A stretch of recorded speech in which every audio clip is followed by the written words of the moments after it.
जय श्री राधे। आज हम चर्चा करेंगे कि हमेशा अच्छा करने वालों के साथ ही बुरा क्यों होता है। जो लोग हमेशा अच्छा करते हैं उनके साथ ही बुरा क्यों होता है। कई बार लोग हमसे प्रश्न करते हैं कि महाराज, हमने तो आज तक किसी को कोई कष्ट नहीं दिया, किसी की भावनाओं को ठेस नहीं पहुंचाई, फिर भी हमारे साथ ही बुरा क्यों होता है।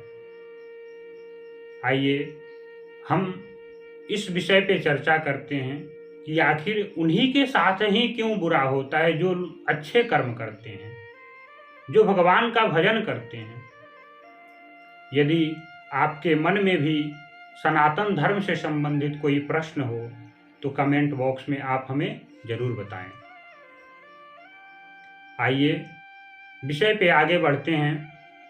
एक बार एक गुरु जी के 2 शिष्य थे, जिसमें एक तो बढ़िया मंदिर जाया करता था, भजन किया करता था और सत्संग किया करता था, लेकिन दूसरा शिष्य जो था वह हमेशा वेश्यालय में जाया करता था, मदिरा का पान किया करता था। वैश्याओं के संपर्क में आकर वह बिगड़ चुका था। गलत संगत उसको मिलने के कारण वो जीवन में कभी कोई अच्छा कार्य नहीं किया। वही इस शिष्य को चिंता होती थी कि मैं हमेशा भजन करता हूँ, कीर्तन करता हूँ, किंतु मेरे साथ कुछ अच्छा नहीं होता है। वही वो वेश्यावृत्ति करता है, मदिरा का पान करता है, कोई ऐसा गलत कार्य नहीं करता है जो शास्त्रोचित हो, वह हर गलत कार्य को करता था। यह परेशान रहा करता था हमेशा कि मेरे साथ ही बुरा क्यों होता है। एक भागवत जी में भी प्रसंग आती है। एक आत्मदेव नाम के ब्राह्मण थे, उनके 2 पुत्र हुए, जिसमें से कहते हैं कि गोकर्णः पंडितो ज्ञानी धुंधकारी महाखलः।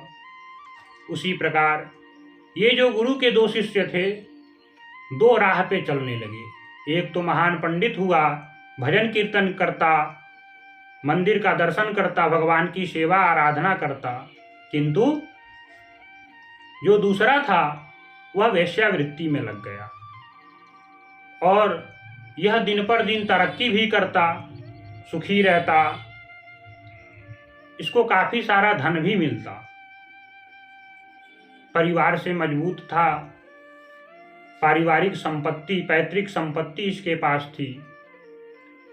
तो यह रात दिन मदिरा का सेवन करता, वेश्याओं के संग रहता। एक दिन ऐसा हुआ कि जो मंदिर जाया करता था वह मंदिर से भजन कीर्तन करके लौटा, रास्ते में उसको ठेस लगी और वह गिर गया। गिरने के उपरांत उसके सिर में चोट लग गई। वह लहूलुहान हो गया और माथा पकड़ के घर पहुंचा, मरहम पट्टी करवाया। उसी रात ये जो वैश्यालय जाया करता था, इसे भी रास्ते में ठेस लगी। ठेस लगने के कारण ये नीचे देखा तो एक पोटली थी। पोटली में हीरे चांदी, हीरे मोती, सोना चांदी आदि रत्न पड़े हुए थे। वह उस रत्न को उठा करके खुशी खुशी नाचता हुआ घर चला गया। जब यह बात मंदिर जाने वाले शिष्य को पता लगी तो वह काफी चिंतित हो गया और चिंतातुर हो सोचने लगा कि इतना अन्याय भगवान क्यों करते हैं। मैं तो नित्य प्रति भगवान का सेवा करता हूँ, फिर भी मेरे ऊपर कृपा नहीं करते हैं। इससे तो अच्छा कि मैं भी उसी की तरह बन जाऊं, मैं भी मदिरा का पान करूं, मैं भी वेश्यावृत्ति में लग जाऊं। कम से कम दुख तो नहीं होगा, भजन करने से जो दुख मिल रहा है मुझे वह दुख तो नहीं होगा। लेकिन उसने एक बुद्धिमानी का कार्य किया। वह इस विषय पे सोचा कि क्यों न इस विषय में गुरुजनों से प्रार्थना, गुरुजनों से परामर्श लिया जाए।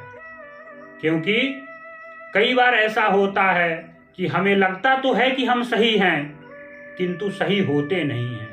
इसलिए जब भी आप चिंतित हों तो अपने माता पिता से परामर्श जरूर लें, अपने गुरुजनों से परामर्श जरूर लें। क्योंकि हमारा जो अनुभव होता है वह उन सब से कहीं न कहीं बहुत कम होता है। और कई बार हम अपने अभिमान में यह सोच बैठते हैं कि हम तो बहुत बड़े ज्ञानी हैं, और यह सोच करके किसी की परामर्श को ठुकरा देते हैं, उससे सुनना पसंद नहीं करते हैं। यहाँ पर शिष्य ने बुद्धिमानी किया और गुरुजी के पास पहुंचा। गुरुजी से अपनी समस्या, गुरुजी के सामने अपनी समस्या को प्रकट किया और कहा, गुरुजी जब ऐसी स्थिति है तो क्यों न मैं भी उसी की तरह बन जाऊं।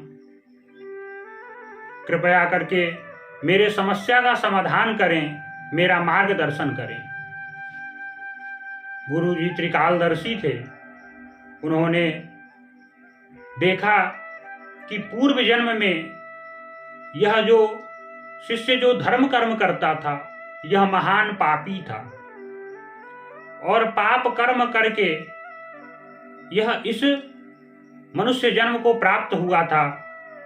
और इस जन्म में पुण्य करने के कारण जो पिछले जन्म के पाप थे वो सब इसके भजन कीर्तन करने के कारण वो धीरे धीरे करके कट रहे थे।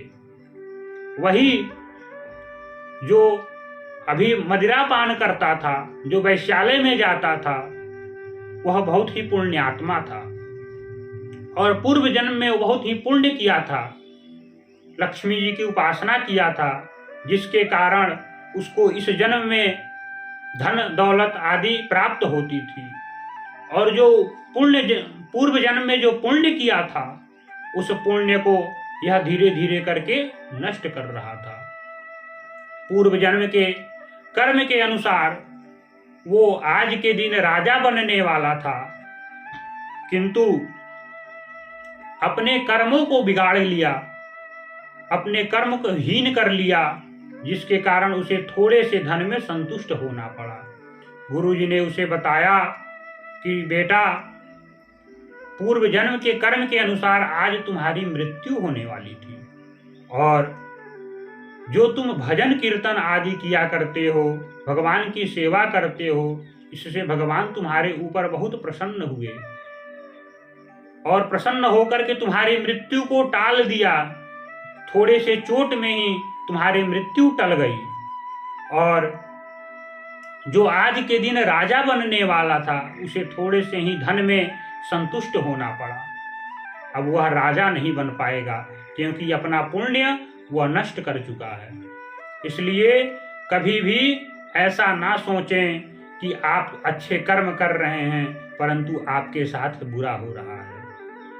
धन्यवाद। वीडियो अच्छी लगी हो तो लाइक करें, चैनल को सब्सक्राइब करें और आगे शेयर करना ना